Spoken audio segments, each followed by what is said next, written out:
kabarnya? Udah lama ya kita nggak ketemu di sekolah minggu ya, di kelas sekolah minggu.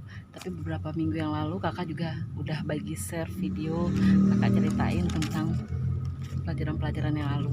Nah adik-adik, sedih ya kita nggak bisa ketemu beberapa minggu ya. Mungkin juga next kalian juga sudah naik tingkat ya, nggak bisa ketemu lagi sama kakak.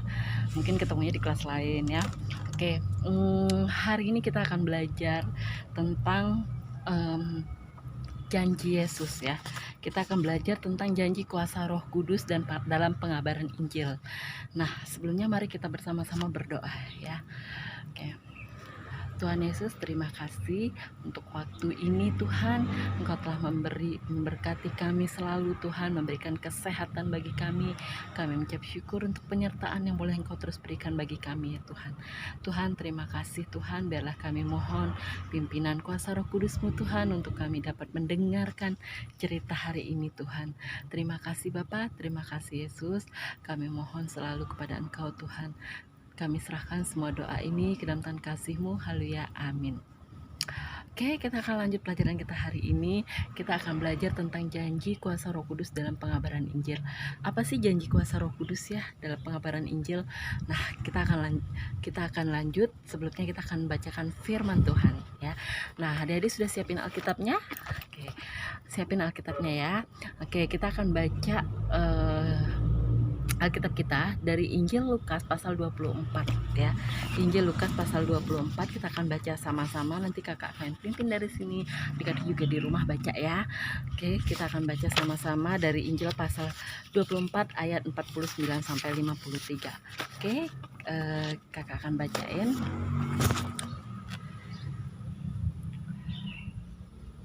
Oke, mulai ya. Injil Lukas pasal 24 ayat 49 sampai 53. Ya, di sini dikatakan bahwa firman Tuhan berkata, "Dan aku akan mengirim kepadamu apa yang dijanjikan Bapakku, tetapi kamu harus tinggal di dalam kota ini sampai kamu diperlengkapi dengan kekuasaan dari tempat tinggi." Lalu Yesus membawa mereka keluar kota sampai dekat Betania. Di situ ia mengangkat tangannya dan memberkati mereka. Dan ketika ia sedang memberkati mereka, ia berpisah dari mereka dan terangkat ke sorga. Mereka sujud menyembah kepadanya, lalu mereka pulang ke Yerusalem dengan sangat bersukacita. Mereka senantiasa berada di dalam bait Allah dan memuliakan Allah. Nah, kita juga akan baca sama-sama ya dari Kisah Para Rasul ayat pasal 1 ayat 8a ya. Dibuka ya kitabnya ya. Kita akan baca sama-sama, kakak pimpin dari sini. Oke, Kisah Para Rasul pasal 1 ayat 8a. Tetapi kamu akan menerima kuasa ya. Tetapi kamu akan menerima kuasa. Itu Kisah Para Rasul pasal 1 ayat 8a. Tetapi kamu akan menerima kuasa kalau Roh Kudus turun ke atas kamu. Ya.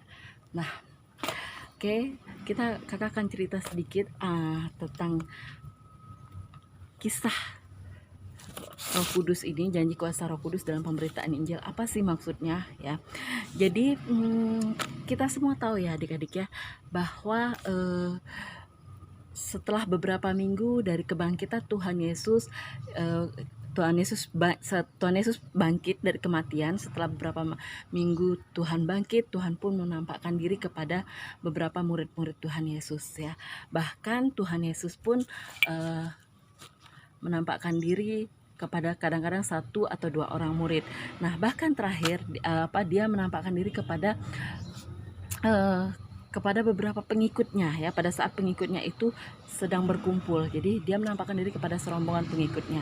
Jadi ada pengikutnya Tuhan Yesus itu sedang bercerita kepada semua rombongan yang lain, bercerita bahwa mereka pernah bertemu dengan Tuhan Yesus ya, pernah bertemu dengan Tuhan Yesus di tengah perjalanan.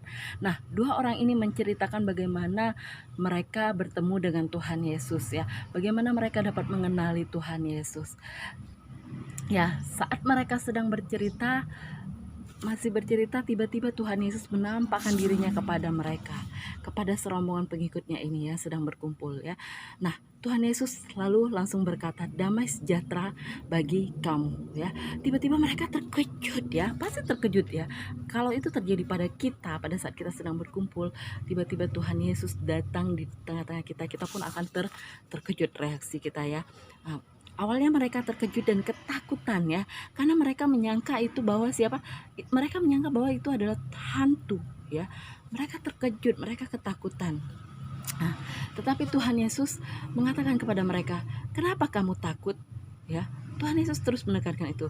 "Mengapa kalian takut? Mengapa timbul keraguan-raguan dalam hati kamu?" Nah, Tuhan Yesus tahu apa yang ada di dalam hati mereka. Tuhan Yesus mengerti apa yang ada di dalam hati mereka. Tuhan Yesus sangat tahu ya.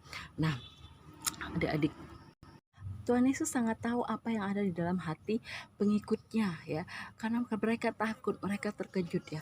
Dan Tuhan pun berkata, "Mengapa kalian takut ya? Dan mengapa timbul keraguan-raguan dalam hati kalian?"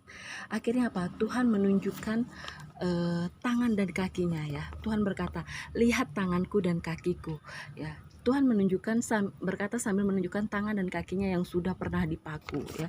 Tuhan menunjukkan, "Lihatlah tangan dan kakiku ya." Karena Tuhan mengatakan bahwa karena hantu tidak mempunyai daging dan tulang. Tuhan membuktikan bahwa itu benar-benar dirinya sendiri, bahwa itulah Tuhan Yesus sendiri, bukan hantu ya. Tuhan Yesus menunjukkan kaki dan tangannya yang pernah dipaku itu ya, adik-adik ya. Nah, dan sementara mereka masih belum percaya kepada Tuhan Yesus ya, karena terlalu gembira dan heran kepada Tuhan Yesus ya. Dan Tuhan Yesus pun bertanya kepada mereka, "Apakah kalian punya makanan di sini?" Ya. Tuhan Yesus menanyakan itu, "Apakah kalian punya makanan di sini?" Akhirnya apa? Mereka memberikan Tuhan Yesus sepotong ikan goreng, dan Tuhan Yesus mengambil ikan itu. Ya, lalu Tuhan Yesus makan di depan mereka sendiri ya. Nah, setelah itu Tuhan Yesus pun berkata kepada mereka, apa yang Tuhan Yesus katakan?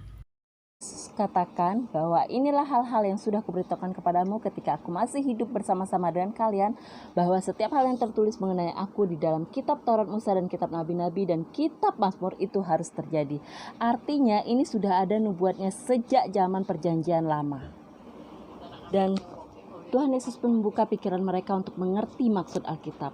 Lalu ia berkata kepada mereka, di dalam Alkitab tertulis bahwa Mesias harus menderita dan bangkit dari antara orang mati pada hari ketiga.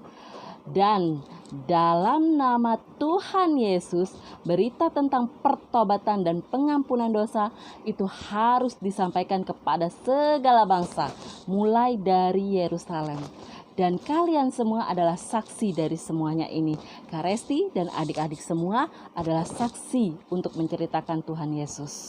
Tuhan Yesus terus menyemangati murid-muridnya ya, dengan berkata bahwa kamu akan menerima kuasa kalau Roh Kudus turun ke atas kamu, dan kamu akan menjadi saksiku di Yerusalem dan di seluruh dunia sampai ke ujung bumi. Dan Tuhan Yesus pun mengangkat tangannya lalu memberkati mereka semua. Sementara ia melakukan itu, ia pun terangkat ke surga. Awan terang menyelimuti dan menyembunyikan dia dari pandangan para muridnya. Para murid sujud menyembah dia, kemudian kembali menuju Yerusalem dengan hati yang gembira sekali dan terus memuji-muji Allah. Tuhan Yesus memberi janji bahwa para murid akan menerima kuasa Roh Kudus dalam mengabarkan Injil. Nah, kuasa yang membuat mereka berani untuk menceritakan kepada semua orang tentang Tuhan Yesus ya. Nah, Roh Kudus sudah turun ke dunia ini, para murid pun sudah menerima kuasa Roh Kudus untuk memberitakan Injil. Janji kuasa Roh Kudus dalam pengabaran Injil itu juga diberikan kepada semua orang-orang percaya ya, termasuk kalian, termasuk Kak Resti ya. Jadi kita semua diberikan kuasa Roh Kudus dalam mengabarkan Injil. Nah, ketika orang-orang percaya berani bercerita tentang Tuhan Yesus kepada orang lain, itu berarti ada kuasa Roh Kudus yang memberi keberanian kepada orang-orang percaya tersebut ya. Nah, adik-adik ya, tadi seperti dikatakan bahwa murid Tuhan Yesus itu sudah diberikan kuasa Roh Kudus ya, sehingga mereka berani menceritakan pemberitaan Injil, menceritakan tentang Tuhan Yesus ya. Mereka bahkan sudah diberikan kuasa Roh Kudus, mereka pun yakin bahwa mereka sudah diberikan kuasa Roh Kudus oleh Tuhan Yesus. Jadi keyakinan itu datang dari dalam diri kita. Kita harus berani, kita harus yakin. Dan pada saat kita ingin menceritakan